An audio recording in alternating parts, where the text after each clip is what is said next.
사랑합니다.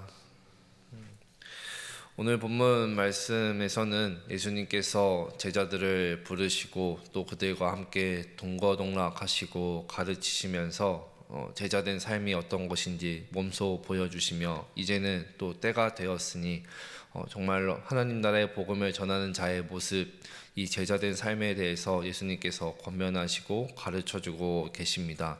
그렇다면 이 복음이 전파될 때, 그리고 이 복음을 전하는 전도자의 삶은 어떤 모습을 가져야 하는지 오늘 짧은 말씀을 통해서 잠시 은혜를 나누고자 합니다.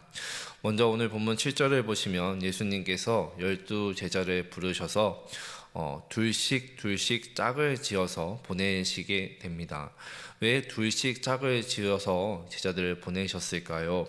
이것은 율법에 근거하는데 신명기 구약성경 신명기 17장을 보시면 율법에 의해서 요구되는 증인의 최소 인원이 2명으로 명시되어 있습니다.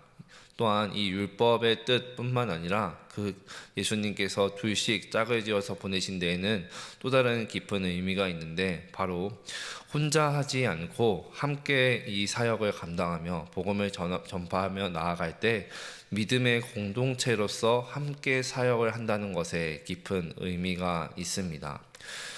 복음을 전하다 보면은 때로는 고난도 찾아오고 두려움을 만날 때가 종종 있게 되죠.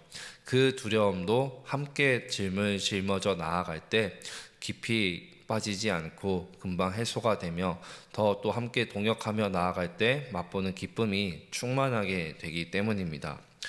이어서 8절과 9절을 보시면 예수님께서 복음을 전할 때에 가져야 할 것과 갖지 말아야 할 것에 대해서 명확하게 가르쳐주고 계십니다.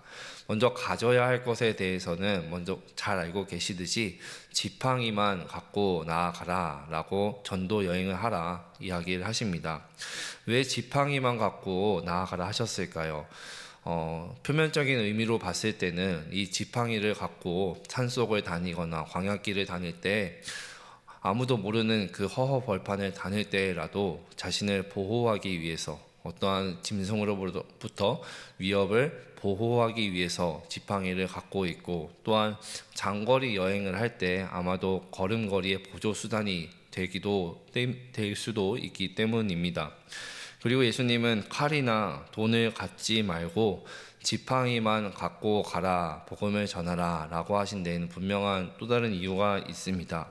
바로 이 전도 여행은 너네가 갖고 있는 것, 너네의 생각과 너네의 재산과 너의 능력과 힘을 의지하지 않고 자기 자신의 것을 수단으로 삼지 말고 하나님이 주시는 것으로부터 하나님의 공급하심을 경험하고 체험하면서 이 복음을 전파하라 라는 깊은 의미가 담겨져 있습니다. 나아가서 양식, 배낭, 전대의 돈, 2벌 옷을 갖지 말라는 것도 동일한 의미입니다. 왜냐하면 당시에는 이 길을 헤매며 또 전하는 그 유랑자들, 나그네를 잘 접대하고 대접하는 것이 사회의 큰 미덕이었습니다. 그래서 낯선 사람들이 한 마을을 방문하고 자신의 집을 방문하면서 그들을 초청하고 접대할 때에 그것은 깊은 미덕이 있는 뜻이었고 그 사람을 존중한다는 의미도 담고 있었습니다. 그래서 예수님의 이 말씀은 우리가 전도자의 삶을 살아갈 때 이 세상을 어쩌면 우리도 나그네와 같이 살아가고 있는데, 이 삶을 살아갈 때 하나님께서 사람들을 통해서 또 말씀을 통해서 사람과 환경을 통해서 공급해 주시는 것을 경험하면서 너네의 삶으로 복음을 전하라 라는 말씀을 하고 계신 것입니다.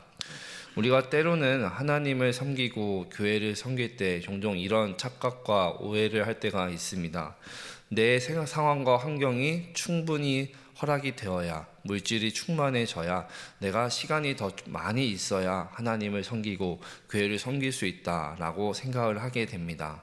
하지만 하나님께서는 그런 우리의 다 채워져 있는 상황과 환경, 그 충만한 모습을 보지 않으십니다. 오로지 하나님을 바라보는 믿음을 보고 계신 줄 믿습니다. 하나님을 신뢰하며 나아가는 사람에게 하나님은 결국 하나님께서 모든 것을 채워주시고 공급하시는 줄 우리는 믿습니다. 계속해서 10절과 11절을 보시면 예수님께서는 제자들에게 한 마을에서 하나님 나라의 복음을 전파하게 될 때 이 집 저 집을 바꾸어 가며 다니지 말라라고 이야기를 하십니다. 이것이 하나님 나라의 복음을 전하는데 더 유익하기 때문입니다. 보냄을 받은 사도가 한 집에 머무는 시간이 긴 시간에 머무르든 짧은 시간에 머무르든 그 시간은 보냄 받은 그 사도를 위한 삶이 아닌, 복음을 전하는 자의 삶이 아닌 그 집에 복음이 전파되는, 복음을 받아들이는 그 집의 모습이 중요하기 때문입니다. 그리고 영접을 하지 않거든 그 마을을 떠날 때 예수님은 명확하게 얘기를 하시는데 발에서 먼지를 떨어버려라 라고 이야기하셨습니다. 이것은 그때 당시의 사회 풍습과 관례와 같았습니다. 유대인들은 이방인 지역을 여행하고 난 후에는 성전에 들어갈 때 항상 그 발에 붙어 있는 먼지를 털어냈다고 합니다. 이방인 지역의 흙으로 성전을 더럽히지 않겠다라는 상징적인 행동이었습니다. 실제적인 이방인은 결국 특정 지역에 사는 사람들이 아니라 하나님 나라의 복음을 받아들이지 않는 자들을 가리킨다고 볼 수가 있습니다. 결국 예수님께서 이렇게 좀 냉혹하게, 냉정하게까지 말씀하신 이유는 복음을 거부하는 사람들에게 너무 얽매이지 말아라. 너 거기에 너무 마음을 쏟지 말아라. 휩쓸리지 말아라. 그냥 너희는 복음을 전하고 하나님의 뜻을 따르는 곳으로 나아가면 된다라는 의미입니다. 때로는 우리가 전하는 하나님의 말씀을, 이 복음을 거부하는 사람들 때문에 낙심할 때가 종종 있습니다. 하지만 예수님은 분명히 말씀하십니다. 억지로 강요하지 말아라.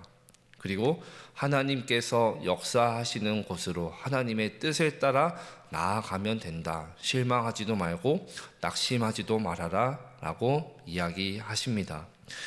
이렇게 보냄받은 제자들이 이제 사역을 합니다. 12절, 13절 오늘 본문의 마지막 절인데 예수님의 파송을 받은 제자들이 놀라운 사역을 하죠. 회개의 복음을 전파하며 또 많은 귀신을 쫓아내고 많은 병자들을 기름을 발라서 치유하는 사역을 행하게 됩니다. 근데 결국 이 모든 사역은 사실 예수님께서 제자들과 함께 동고동락 하실 때 예수님이 보여주셨고 행하셨던 사역들이었습니다. 결국 우리에게 무엇을 말씀하시는 걸까요? 제자들은 복음을 전할 뿐 아니라 예수님과 같이 귀신을 쫓아내고 병을 고치는 하나님의 능력을 경험하게 됩니다. 결국 하나님께서 부르신 자는 절대 결코 내 모습이 어떠하든지 내버려 두지 않으신다라는 것입니다. 하나님께서 부르셨으니 하나님께서 제자된 삶을 살아갈 수 있도록 깎아 내려가실 때도 있고 채워주실 때도 있고 그렇게 부르심 받은 자답게 하나님이 세워가신다라는 것을 우리는 볼 수 있습니다. 하나님을 신뢰하는 자들은 하나님께서 그 능력을 또한 경험케 하신다라는 것도 우리는 확인할 수가 있습니다. 말씀을 정리하고자 합니다. 오늘도 하나님께서는 이 자리 가운데에서 우리에게 말씀을 통해서 또 기도의 자리를 통해서 우리에게 분명한 하나님의 마음을 보게 하시고 듣게 하십니다. 그렇게 우리를 오늘도 제자된 자로 부르심받은 자답게 하나님께서 살아가게 하실 줄 믿습니다. 우리가 전도자의 삶으로 나아가는데 조금도 부족함이 없도록 하나님께서 오늘도 우리를 세워주시고 채워주신다는 것을 기억하셨으면 좋겠습니다. 그리하여서 오늘도 우리가 서 있는 삶의 자리가 단순히 유유자적히 하루하루 흘러가는 그런 모습이 아니라 정말로 내가 서 있는 이 자리가 하나님의 복음을 전하는 전도자의 삶으로 부르심을 받은 자리다라는 것을 기억하시면서 나아가셨으면 좋겠습니다. 그래서 오늘 하루도 정말 하나님께서 공급하시고 채워주시는 것이 무엇인지 이 깊은 은혜와 사랑을 마음껏 누리면서 그 충만히 젖어들이며 나아가는 우리 복된 삶이 되길 간절히 소망합니다.